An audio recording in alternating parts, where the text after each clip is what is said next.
Assalamualaikum warahmatullahi wabarakatuh. Kami dari kelompok 10 ingin mempresentasikan tentang komunikasi pemasaran terpadu. Di sini saya sendiri Febriati Siotang, NRP 19401074, dan rekan saya Muhammad Rehan Fauzi Akbar, NRP 19401055, dan Muhammad Rehan Maulana, NRP 19401073. Di sini ada pengertian komunikasi pemasaran terpadu atau IMC. Integrated Marketing Communication adalah sebuah konsep dari perencanaan komunikasi pemasaran yang memperkenalkan nilai tambah dari rencana komprehensif yang mengevaluasi peran strategis dari berbagai disiplin komunikasi. Misalnya perikanan umum, respon langsung, sales promotion, dan PR, dan mengombinasikan disiplin-disiplin ini untuk memberikan kejelasan, konsistensi, dan dampak komunikasi yang maksimal. Ada dua ide pokok mengenai IMC. Yang pertama, komunikasi pemasaran yang bersifat one voice. Walaupun elemen komunikasi pemasaran yang digunakan berbeda-beda dalam meraih konsumen, namun semua itu harus dapat dikoordinasi dengan cara yang tepat oleh berbagai organisasi dan agensi yang bekerja pada elemen-elemen yang berbeda tersebut. Kedua, ada komunikasi yang berintegrasi. Komunikasi di sini tidak hanya bertujuan untuk meningkatkan brand awareness atau pencitraan produk yang baik saja, namun juga harus dapat menimbulkan hasil penjualan yang baik. Perspektif komunikasi.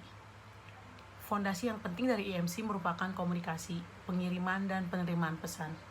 Seperti halnya kita berkomunikasi dengan teman, kita secara sadar ataupun tidak menggunakan kata-kata, aksi, gerak tubuh, bahkan mimik muka tertentu. Ketika kita berkomunikasi dengan orang tua ataupun guru, mungkin strategi komunikasi kita akan cenderung serius. Tetapi jika kita berkomunikasi dengan sahabat, pesan yang disampaikan mungkin akan lebih fleksibel dan bahkan terkesan konyol. Perspektif pemasaran. Seperti halnya pemasaran, IMC sendiri merupakan konsep sekaligus proses. Dalam konsepnya, IMC menciptakan customer dan brand equity, sedangkan dalam prosesnya memanage hubungan jangka panjang dengan customer.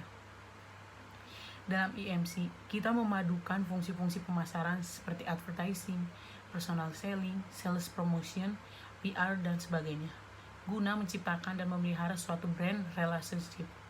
Ciri-ciri utama dari IMC. Yang pertama, mempengaruhi perilaku. Komunikasi pemasaran di sini harus dilakukan lebih dari sekedar mempengaruhi kesadaran merek atau memperbaiki perilaku konsumen terhadap merek.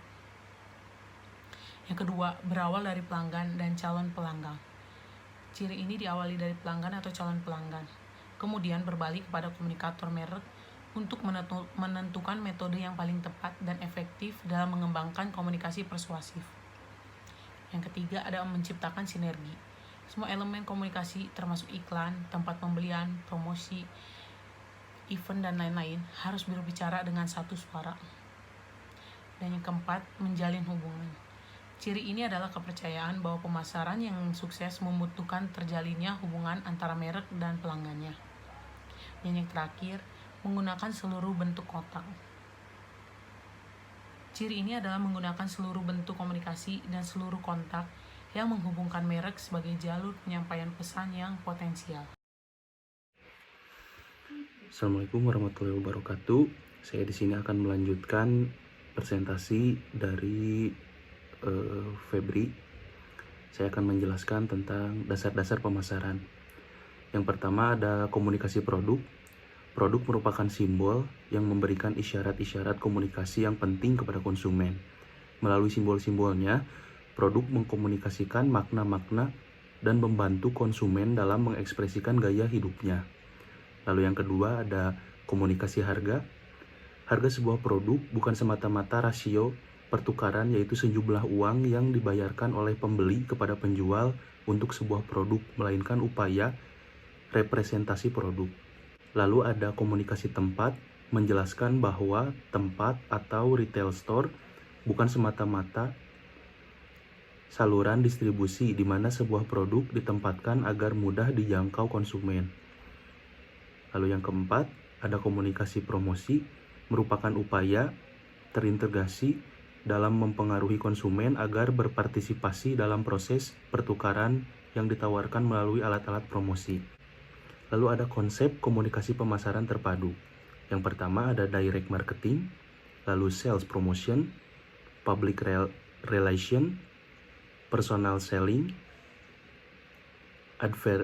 advertising, word of mouth marketing, event and experience, interactive marketing. Lalu ada contoh pemasaran dengan IMC. Yang pertama, pemasaran langsung atau direct marketing, lalu ada promosi penjualan atau sales promotion, lalu ada hubungan masyarakat atau public relation, lalu ada penjualan personal atau personal selling, yang terakhir ada periklanan atau advertising. Lalu ada keuntungan menggunakan IMC. Yang pertama ada corporate tuition, lalu ada client relationship, lalu ada interaction, ada motivation, dan yang terakhir ada measurability. Selanjutnya ada media komunikasi. Media komunikasi ialah perantara dalam penyampaian informasi dari komunikator kepada communicate yang bertujuan untuk efisiensi penyebaran informasi atau pesan tersebut. Fungsi media komunikasi yang berteknologi tinggi sebagai berikut. Yang pertama, efisiensi penyebaran informasi. Yang kedua, memperkuat eksistensi informasi. Yang ketiga, menyidik, mengarahkan, dan mempersuasi. Lalu yang keempat ada menghibur atau entertain atau joyful. Yang kelima ada kontrol sosial. Selanjutnya ada media baru.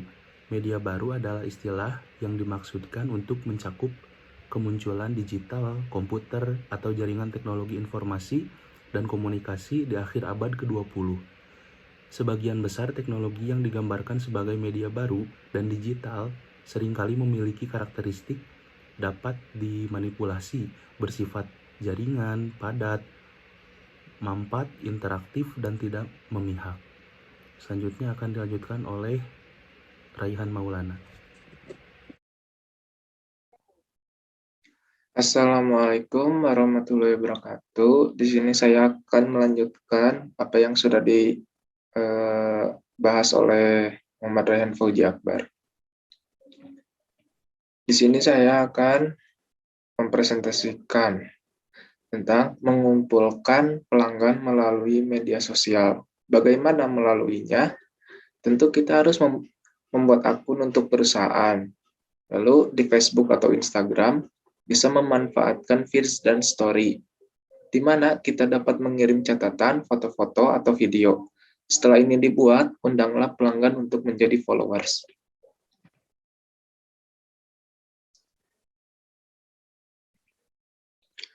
Lalu ada konsentrasi membangun komunitas.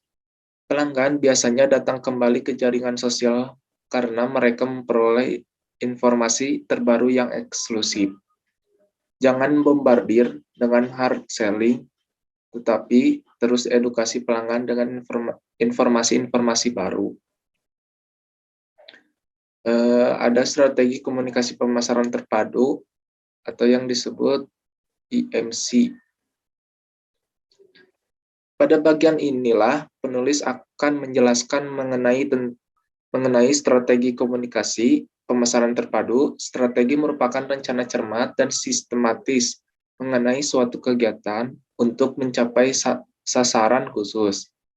Strategi komunikasi pemasaran terpadu ini terbagi menjadi 3 aktivitas utama, yaitu perencanaan, pelaksanaan, dan evaluasi program komunikasi terpadu. Lalu di sini ada perencanaan komunikasi terpadu, ada pelaksanaan komunikasi terpadu, pemasaran terpadu, evaluasi komunikasi terpadu. Lalu di sini ada pentingnya melakukan strategi pemasaran terpadu bagi pemasar. 1. IMC bertujuan untuk menyampaikan pesan yang konsisten. Yang kedua, IMC berguna untuk membangun pencitraan suatu merek. Yang ketiga, IMC untuk menciptakan pengalaman pelanggan. Yang keempat, strategi IMC tidak hanya memperkuat pesan yang sama di benak konsumen saja, tetapi juga dapat menjaga pesan dan tujuan yang jelas dalam bisnis Anda sendiri.